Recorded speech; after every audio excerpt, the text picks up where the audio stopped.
sábado, dia 7 de março de 2026. Sejam todos muito bem-vindos, meus amigos, a mais um vídeo do canal Terra Brasilis News. Muito bem. O que podemos falar deste vídeo que nós estamos assistindo? Eu até vou deixar ele rolando um pouco, para que vocês possam acompanhar, porque é difícil não fazer algum comentário sobre isso, né? O que eu posso dizer sobre esse vídeo é a constatação de que não existe coisa mais repugnante que a soberba e com o descaso da vida humana. E por que eu estou falando isso? Eu acho que os motivos são óbvios, né? Coincidentemente, assistindo a um vídeo de um seriado mostrando alguns prisioneiros em um presídio americano, me veio à cabeça a certeza de que o perdão é muito necessário na vida dos homens. Pois é óbvio que o arrependimento de quem comete crimes muitas vezes vem do fundo da alma. E muito embora não possamos perdoar o ato em si, podemos sim perdoar a pessoa que perdeu na vida, por um momento, a sua insanidade. Em momentos de loucura, muitas pessoas fazem bobagem. Isso não quer dizer que tenhamos que puni-la para o resto da vida. O ato é repugnante, mas a ação do homem muitas vezes provoca o arrependimento sincero. Porém, é quase que humanamente impossível perdoar quem no alto de sua arrogância e prepotência esnoba com o dinheiro sujo sacado da vida de milhões de pessoas que possuem necessidades básicas como moradia, o alimento e a saúde pública, né? Por conta de gestos como estes aí mostrados no vídeo, é que percebemos hoje o porquê o nosso Brasil não sai do lugar. E o porquê é difícil lutar contra esse sistema que compõe a corrupção brasileira. Esta festa aconteceu lá em setembro de 2023 e foi realizada em Taormina, na Sicília, lá na Itália. E o tal Vorcaro desembolsou a bagatela de 363 milhões de reais entre a produção do evento, acomodações, hospedagens e contratações de artistas como Michael Bublé, Andrea Bocelli, o grupo Coldplay e tantos outros que participaram desse evento. É de se pensar até onde vai o limite do perdão. Nessas horas fica difícil. Muito bem, mas quem acompanha de perto o comportamento do banqueiro Daniel Vorcaro já imaginava que aquela história dificilmente terminaria bem. O estilo de vida marcado por exageros constantes, diga-se de passagem, acostumado a gastar 2 milhões, 3 milhões, 1,5 milhão em cada viagem, né? Quase sempre isso acaba cobrando aí um alto preço. O problema é que esse tipo de descontrole não aparecia apenas na figura do banqueiro Daniel Vorcaro. Algo semelhante parecia estar surgindo também em outras esferas de poder do Brasil. Eu vou mostrar para vocês agora alguns gráficos enquanto falo. Prestem atenção. Ministros do Supremo, parlamentares, entre eles presidentes da Câmara, presidente do Senado e até a presidência da República, começaram a se utilizar desse tipo de exagero, com a plena confiança de que jamais seriam alcançados por uma realidade histórica. A vida cobra, mais cedo ou mais tarde. Disto qualquer pessoa com um pouco mais de vida rodada conhece, sabe. Com o passar do tempo, nós brasileiros começamos a perceber uma certa sensação crescente de que certas autoridades passaram a agir como se estivessem acima de qualquer limite. Instituições que tradicionalmente deveriam atuar com a prudência, equilíbrio e autocontenção começaram a ser vistas por alguns críticos como cada vez mais distantes dessas realidades, dessas regras. E todas básicas, né? No caso do Supremo Tribunal, por exemplo, surgiu a percepção de que decisões e comportamentos passaram a se afastar de uma tradição histórica marcada pela moderação e principalmente baseada na Constituição. Então, esse tipo aí de fenômeno não é novidade na história. Ao longo de milhares de anos, diversos episódios mostraram como o poder concentrado pode levar a resultados perigosos. Como diria Montesquieu, todo homem que tem poder é levado a abusar dele. Vai até encontrar o limite. Então, o padrão costuma se repetir. Primeiro ocorre a concentração de autoridade nas mãos de poucos. Depois surge um clima de exaltação e autoconfiança excessiva, em que os próprios detentores do poder passam a se enxergar como incontestáveis. Em seguida, aparece a desconfiança generalizada, quase que uma paranoia política. E por fim, todo o sistema entra em crise ou colapso. Nada do que acontece hoje em nosso Brasil parece ser apenas coincidência, mas sim o fato incontestável de que quem sobe rápido demais, muito alto, corre o risco de esquecer que ainda é humano. E pode esquecer que quanto mais alto se sobe, maior é o tombo. Né? Quem dizia isso era Friedrich Nietzsche. Né? Não conheci, mas vocês devem ter ouvido. Esse ciclo já foi observado tantas vezes ao longo da história que se tornou quase uma lição básica de política. E, claro, além de comportamento humano. Né? Imaginar o Vorkaro nessa festa, desse vídeo que eu mostrei, né? Todo pomposo, gastando rios de dinheiro, e vendo ele hoje deitado numa caminha de cimento menor que o tamanho dele, o cara tem 1,90 m de altura. Né? Eu fico pensando o que passa na cabeça dele. Porque a dor maior não é estar preso, porque ele sabe que mais hora ou menos hora, ele sai. Isso é fato. Ele sai.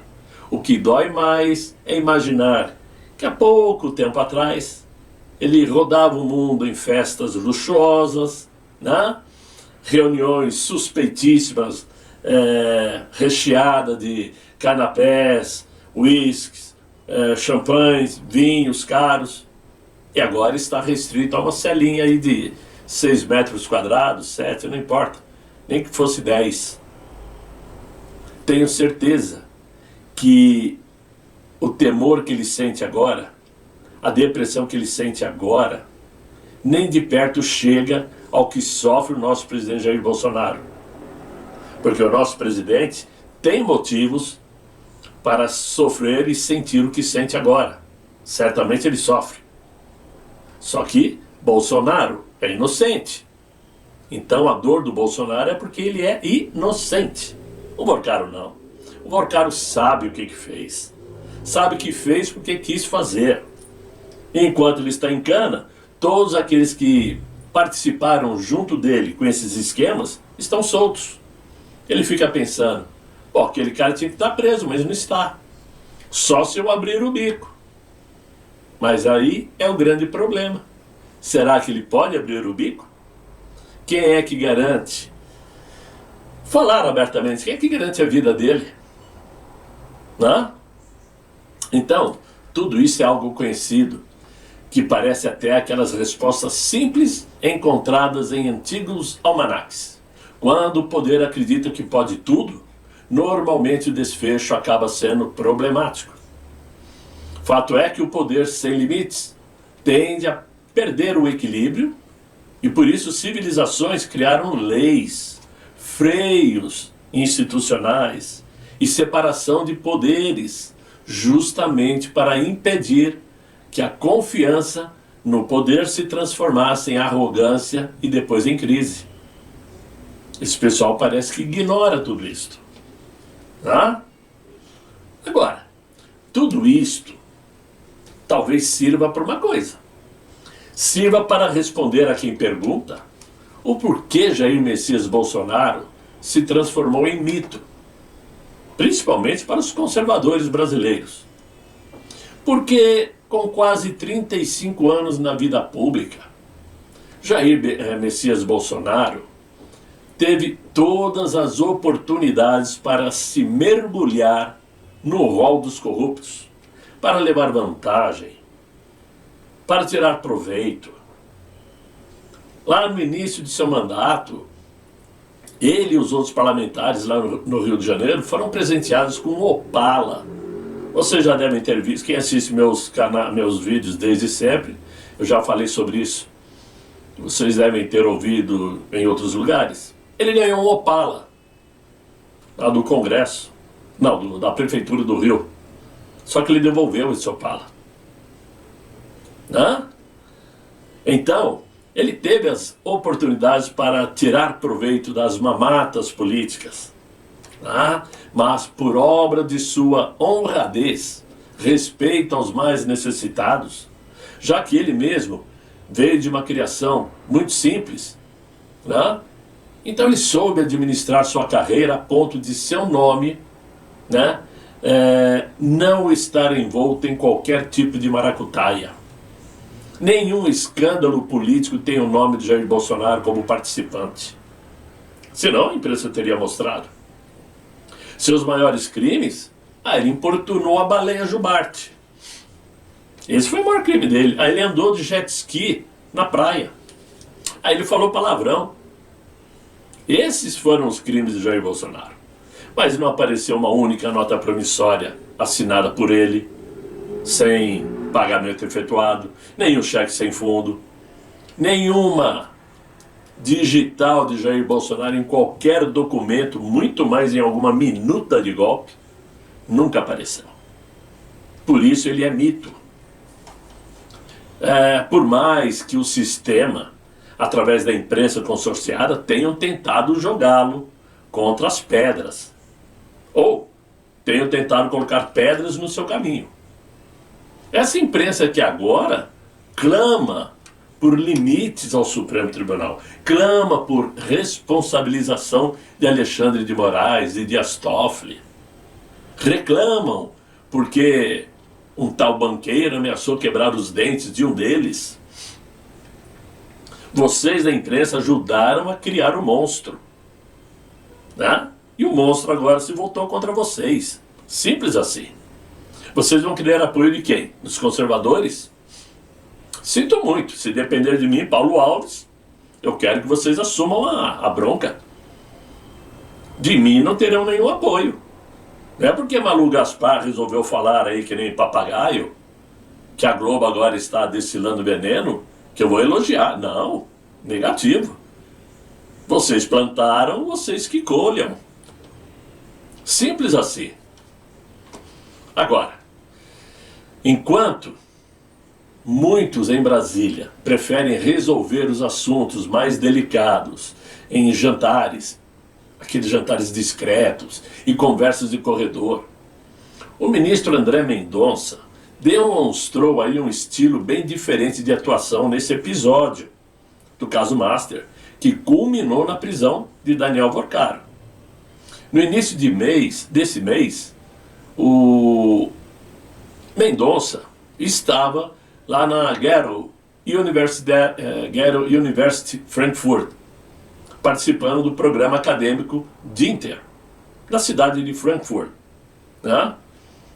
Ora, ele estava lá, o evento reunia outras autoridades importantes, né? Presidente da Câmara, Hugo Mota, Alexandre Padilha.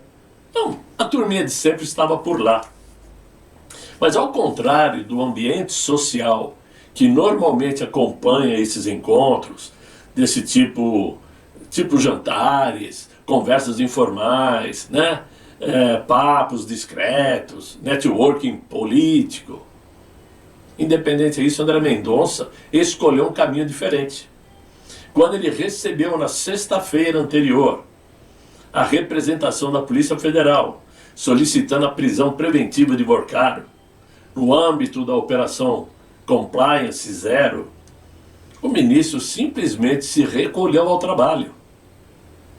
Durante os dias seguintes, enquanto o evento seguia sua programação acadêmica, Mendonça manteve uma postura quase monástica, quase não era visto. Ele participava apenas dos painéis, né, e retornava imediatamente ao estudo do processo. Ele evitou encontros sociais, recusou convites para jantares e permaneceu concentrado na análise detalhada das informações apresentadas pela Polícia Federal.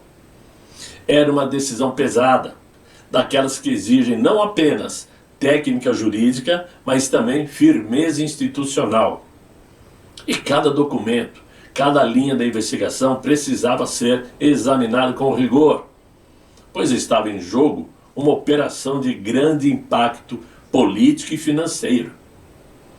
Após dias mergulhados no caso, poucos dias, né? Mendonça concluiu sua análise e assinou a decisão na quinta-feira dessa semana que passou, né? E determinou a prisão, né, do Daniel Borcaro. Ou seja, tudo muito discreto, sem ficar dando chances para o azar. Ninguém ali naquele momento estava sabendo, ou se sabiam, estavam calados. E mesmo estando na Alemanha, a milhares de quilômetros de Brasília, e 4 horas de fuso horário adiante, né, o ministro então acompanhou tudo de perto. No momento em que a Operação Compliance Zero começou, ele deixou uma palestra sobre energia que ocorria na universidade e se dirigiu a uma sala reservada para coordenar os desdobramentos da ação. E foi dali, em silêncio e longe dos holofotes, que Mendonça acompanhou cada etapa da execução e da decisão judicial. O episódio acabou se tornando aí um símbolo do estilo de atuação do ministro, do tipo decisões tomadas com cautela, estudo profundo e independência.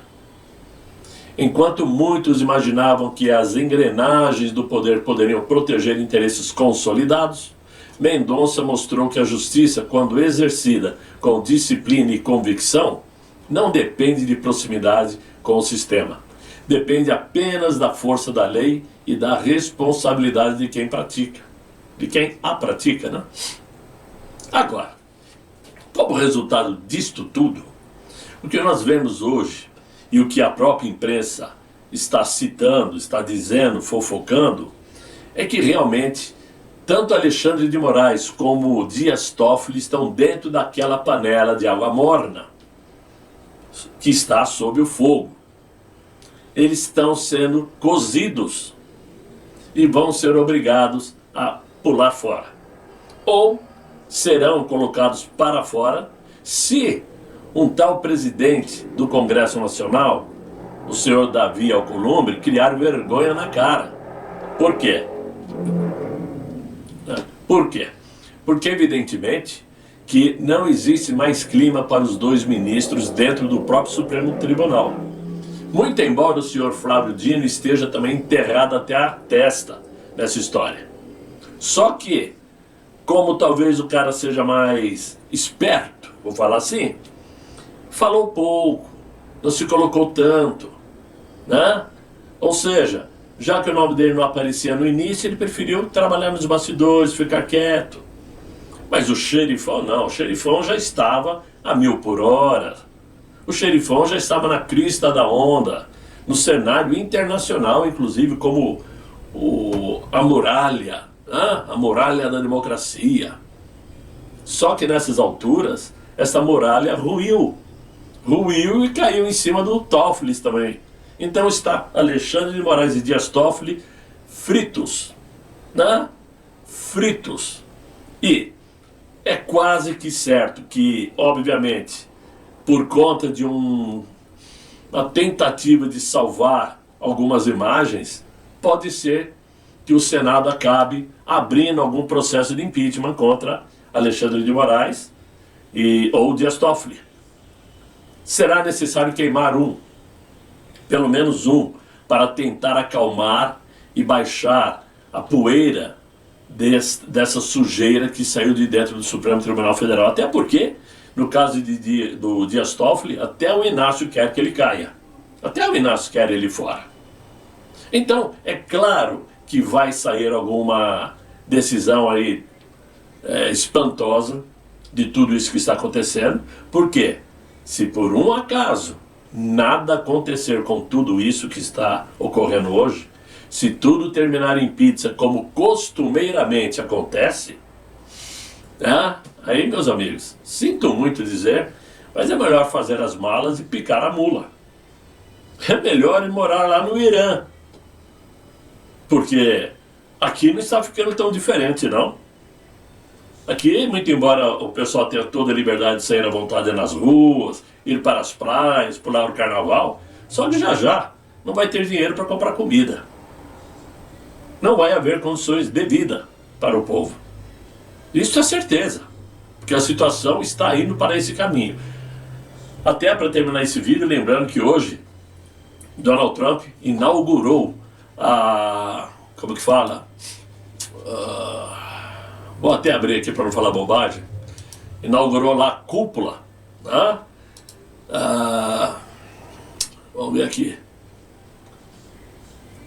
A cúpula que ele criou para combater o narcotráfico. Foi inaugurado hoje, com o discurso que ele fez, discurso do secretário de Estado, do secretário de Defesa, e onde ele apresentou todos os presidentes que estavam ali presentes. Javier Milei, o presidente do Paraguai, o presidente da Bolívia, Costa Rica, Panamá, enfim, só não estavam presentes o Luiz Inácio Lula da Silva e o Gustavo Petro. E ele foi categórico. Esta cúpula é para combater o narcotráfico na América Latina. Simples assim. Se esses dois não estavam presentes, não precisam nem fazer força para imaginar o que Donald Trump estava pensando a respeito do Brasil. Isso é fato. Então, não se iludam quando a imprensa diz que Donald Trump diz que o Inácio é um cara legal, ele é simpático, ele gosta do Inácio. Não se iluda. Isso é pura ilusão. O Inácio também está em banho-maria e Donald Trump sabe muito bem o que vai fazer daqui por diante. Porque ele está acabando, sim, com esta sanha narcoterrorista, socialista, comunista. Está acabando com isto. Por bem ou por mal. Então, o Inácio que se cuida. Ele que se cuide. A batata dele também vai assar. Mas isso é assunto para outra hora. Meus amigos, eu quero agradecer vocês estarem presentes, ouvindo e assistindo esse vídeo. Espero que vocês tenham gostado. Se gostaram, deixem aí os likes, se inscrevam no canal. Tenham um excelente final de noite, muito bom descanso. E até amanhã, se Deus quiser e Ele há de querer. Fiquem todos muito bem, fiquem com Deus. Tchau, tchau.